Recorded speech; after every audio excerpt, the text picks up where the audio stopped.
Alright, welcome back to another episode of Round 2 Wrestling. I am Slim the Kid, and this is our third podcast. We have a lot to go over, so stay tuned and be sure to check out all this information that I'm about to spit at you. We are going to start our Round 2 Wrestling episode with our rumors section.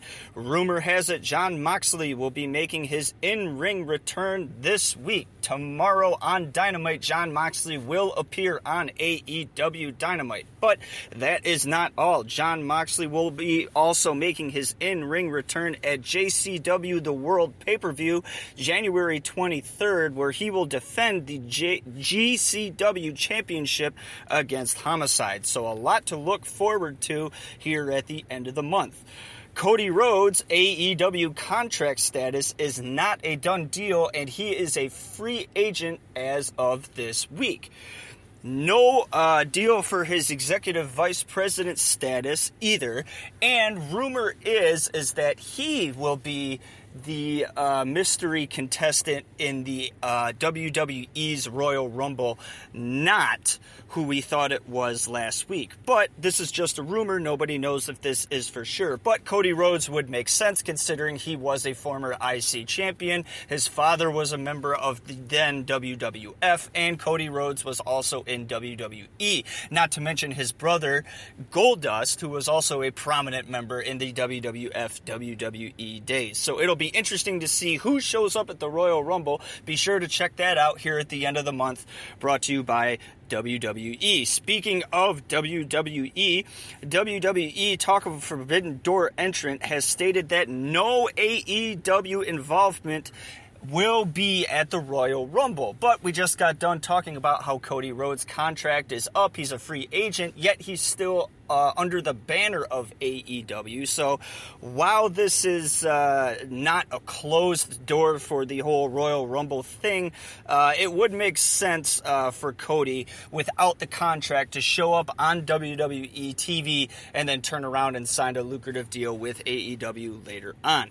Speaking of AEW, Eddie Kingston injured his orbital bone at an AEW Dark taping. That means he has been removed from the GCW The World Pay-Per-View and will miss up to 3 weeks of in-ring action. Good news is that it's not something more serious and that will keep him out for longer, but is a disappointment that he has to take some time off nonetheless. To round out our rumors section, former WWE model Sunny allegedly threatened to kill her intimate partner with scissors, per TMZ. Sunny was under the influence of drugs and or alcohol and has had charges brought against her from this incident. For those of you who don't know, Sunny was one of the most downloaded women in the early 90s and the early day of the internet, and has really fallen onto hard times in the last 5 to 10 years. We only wish the best for Sunny here at Round 2 Wrestling, but won't be surprised if something negative comes from this, because threatening the lives of anybody for any reason is no laughing matter and should be taken just as seriously. All right, moving on in our podcast, this is the results section of our show. We had quite a bit happen over the last week, and not all of it was important, but most of it had something to do with promoting a wrestler or a promotion or a cross-promotional thing in some sort of way, and we would like to go over that with you right now. TNT interim champion Sammy Guevara defeated Daniel Garcia last week on Wednesday's Dynamite, so that means a showdown for the interim TNT champion Sammy Guevara against the reigning TNT champion Cody Rhodes is looking more and more likely to happen at the next AEW pay-per-view Revolution here in the next month or so. This is an interesting storyline, but one that has been drawn way way out. The TNT Championship has not been that popular since being taken off of Miro. Sammy Guevara held on to it, defended it well, but the fans sort of fell to the wayside with him, and the fans are definitely not behind Cody Rhodes. So to see these two go at it, and then who will face whatever challenger after said unification, that will be the more interesting part. But as of right now, this is a rivalry that is tedious at best. Continuing on with our results section of the show, AAA Women's Champion Purrazzo defeated Ring of Honor Women's Champion Roxy to become a unified double champion. So for those of you who missed that, that means Purrazzo is now not only the AAA Women's Champion, but the Ring of Honor Women's Champion. To my knowledge, there is no woman wrestler right now in any promotion that is a double champion, and this Purrazzo was listed as one of the top 5 women in the world. So good for her to win both titles and to hold on to both titles. And it is nice to see AAA Mexico working very closely with other organizations, AEW, Ring of Honor, and such. So it'll be nice to see who Purrazzo has to defend any of these titles against here in the next upcoming months, and to see if she can hold on to that elite status of being in the top 5 in the world and hold that for the rest of the year. MLW Azteca Tag Champions 5150 defeated Destiny and Excalibur at the past pay-per-view for MLW. Speaking of MLW National Openweight Champion Alex Kane defeated Aerostar at the same pay-per-view. MLW is embroiled in a very nasty, or trying to embroil themselves in a very nasty lawsuit with the WWE. We will go over that here in a few moments in our news section of Round 2 Wrestling. To round out our results from the past week, NWA TV champion Tyrus defeated Jaden Roller on NWA Power. This is a show that you can catch for free on YouTube. It is about a 1.5 to 2 hour long show every single week. The matches can be quite good at times. Other times it can be quite drawn out. But NWA is one of the oldest and longest running wrestling promotions in the United States, so definitely something worth your time to check out. All right, moving on to our ranking section of Round 2 Wrestling. Last week, we made the promise to bring you the updated ranking system from AEW. However, the Pro Wrestling Illustrated released its PWI Awards for 2021, and we would like to go over that in lieu of the ranking system. Pro Wrestling Illustrated released its PWI Awards for 2021, and here are the winners. And I will tell you, AEW absolutely cleaned house at these awards. The match of the year goes to Dr. Britt Baker versus Thunder Rosa in a lights-out match that saw bloodshed and an iconic picture taken of Dr. Britt Baker that was actually turned into a t-shirt. This is an excellent match, and if you have any way to go back and take a look at this, be sure to do so. There is a reason it was match of the year. Again, that was Dr. Britt Baker versus Thunder Rosa. Our feud of the year was Jericho versus MJF. That was just as entertaining, a very well thought out feud right there. MJF, one of the most hated wrestlers on the planet at this point in time, and Chris Jericho, a very well respected wrestler in the world of professional wrestling. The most popular wrestler of 2021, a late entrant, but a huge splash nonetheless, CM Punk by AEW won this award. Even though he came in quite late into 2021, his impact was felt worldwide. And believe me, other companies are wishing they would have paid attention and or maybe gone after CM Punk harder.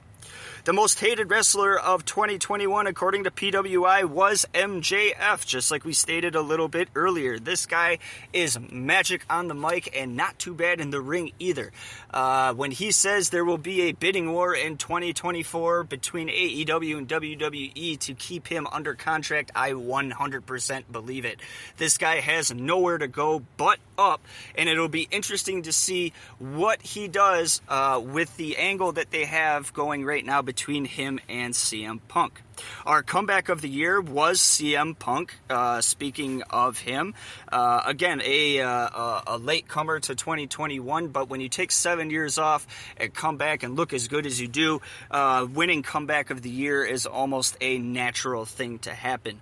The most improved wrestler of 2021 was Dr. Britt Baker, DMD, and I 100% agree with this. When she first came on the scene in 2019, I really had high hopes for her, but a variety of injuries and a global pandemic sidelined her temporarily. But I will say that it was probably for the best, because we have arguably the best women's champion in AEW to date. And that is only because of the hard work Dr. Britt Baker put in, not only in the ring, but on the mic. And I hope to see her continue to be the women's champion for the rest of 2022. Finishing out our rankings part of Round 2 Wrestling, our Indie Wrestler of the Year was Nick Gage from GCW, a prominent figure in one of the episodes in Dark Side of the Ring, an incredibly interesting episode. If you have the time to go back and rewatch that, I would. And our Rookie of the Year is the reigning TBS Women's Champion Jade Cargill, and again for good reason, a dominant, imposing figure on the wrestling scene. Things only look up for her. All right, our news section of Round 2 Wrestling is coming at you. Hiroshi Tanahashi renews his New Japan Pro Wrestling contract. He is the current IWGP US Heavyweight Champion, and again, this is a great thing for New Japan.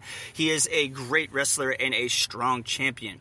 AEW wrestler Santana will fight for the Ring of Honor World title at Ring of Honor Terminus pay-per-view on February 24th against champion Gresham.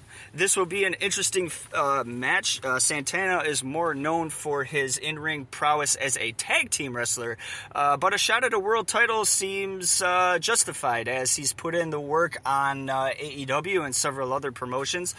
So maybe a world title reign is in the books for him. Be sure to check out that pay-per-view to find out for yourself. MLW is suing WWE, saying it violated the antitrust lawsuit by monopolizing pro wrestling. WWE interference led to Tubi and Vice TV ending talks to air MLW content last year. Whether or not this has any sustenance to it, only time will tell. Many people have tried to come and sue the WWF, WWE for a variety of reasons. None of it has panned out, and I don't think it will for MLW, but you never know. AEW extends Tony Schiavone's contract through mid-2024, so we will get to be able to hear the wrestling great call several more matches for at least 2 more years. Brody King made his AEW debut on Dynamite last week and reunited with former tag team partner Malachi Black to form the House of Black. This will be an interesting angle, as both these guys are big, huge, scary, intimidating people, and it'll be worthwhile to check out and see if they make a run at the AEW tag team titles.